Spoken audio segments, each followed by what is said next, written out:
পরমাণু কর্মসূচি চালিয়ে যাওয়ার ঘোষণা ইরানের, আবারও হামলার হুমকি ইসরায়েলের। তবে টিকবে কি ট্রাম্পের যুদ্ধবিরতি?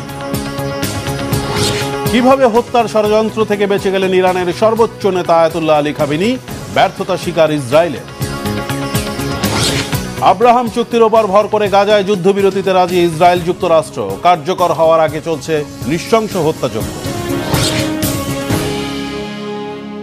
আসসালামু আলাইকুম, দেখছিলেন বাংলাভিশন ওয়ার্ল্ড নিউজ হেডলাইন।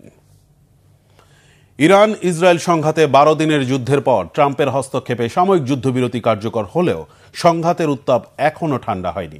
যুক্তরাষ্ট্রের দাবি, ইরানের 3টি পারমাণবিক স্থাপনা ধ্বংস হয়েছে, কিন্তু তেহরান বলছে তাদের কর্মসূচি অব্যাহত থাকবে। বর্তমান পরিস্থিতি ঘিরে প্রশ্ন উঠেছে, ইরান কি এখন পারমাণবিক বোমায় একেবারে দ্বারপ্রান্তে? ইরান পারমাণবিক কর্মসূচি শুরু করলে হামলার হুমকি দিয়েছে ইসরায়েল। তাহলে কি যুদ্ধবিরতি ভেঙে যে কোনো সময় শুরু হতে পারে ইরান ইসরায়েল যুদ্ধ? হাফিজুল ইসলামের ডেস্ক রিপোর্টে বিস্তারিত। ইরানের পারমাণবিক কর্মসূচি ধ্বংসে ব্যর্থ ইসরায়েল ও যুক্তরাষ্ট্র। খামেনির নেতৃত্বে তেহরান হয়ে উঠছে আরও অপ্রতিরোধ্য। ট্রাম্পের মধ্যস্থতায় সাময়িক যুদ্ধবিরতি কার্যকর হলেও গোড়া থেকে থামেনি ইরান ইসরায়েল সংঘাত। 12 দিনের সংঘর্ষে দুই পক্ষের ক্ষয়ক্ষতি নিয়ে চলছে হিসাব নিকাশ।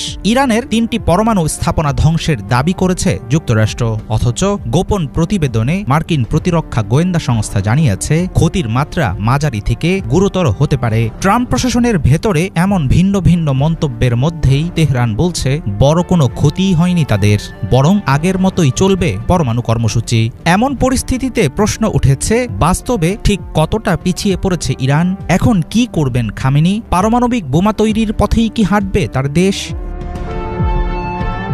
ইরানের মাটিতে 3টি পারমাণবিক স্থাপনায় যুক্তরাষ্ট্রের হামলাকে দেশের আত্মমর্যাদা ও সার্বভৌমত্বের বিরুদ্ধে যুদ্ধ ঘোষণার শামিল বলে মনে করছেন ইসলামী প্রজাতন্ত্রের শীর্ষ নেতারা। ইরান তাদের সম্পূর্ণ পারমাণবিক কর্মসূচি ত্যাগ করুক, ইসরায়েল ও পশ্চিমাদের এমন আকাঙ্ক্ষা কখনোই মানবে না তেহরান। সম্প্রতি জাতিসংঘের আন্তর্জাতিক পারমাণবিক সংস্থার সঙ্গে সব ধরনের সহযোগিতা স্থগিত করার বিল পাশ করেছে ইরানের পার্লামেন্ট। সামরিক বিশ্লেষকরা বলছেন, এখন থেকে নিজেদের অস্ত্রভান্ডার শক্তিশালী করার জন্য রাশিয়া ও চীনের দিকে আরও ঝুঁকবে ইরান।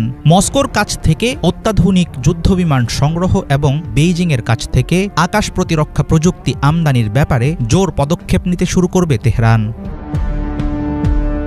ট্রাম্পের আচমকা ঘোষণায় সংঘাত থেমে গেলেও ইরান ইসরায়েলের মধ্যকার যুদ্ধের রাজনৈতিক ফলাফল এখনও পরিষ্কার না। তবে অনেক সামরিক বিশেষজ্ঞের ধারণা, এবারের সংঘাত ইরানকে ঠেলে দিয়েছে পারমাণবিক বোমা বানানোর চূড়ান্ত ধাপে। মার্কিন গোয়েন্দা রিপোর্ট বলছে, ইউরেনিয়াম সমৃদ্ধকরণ কেন্দ্র আঘাত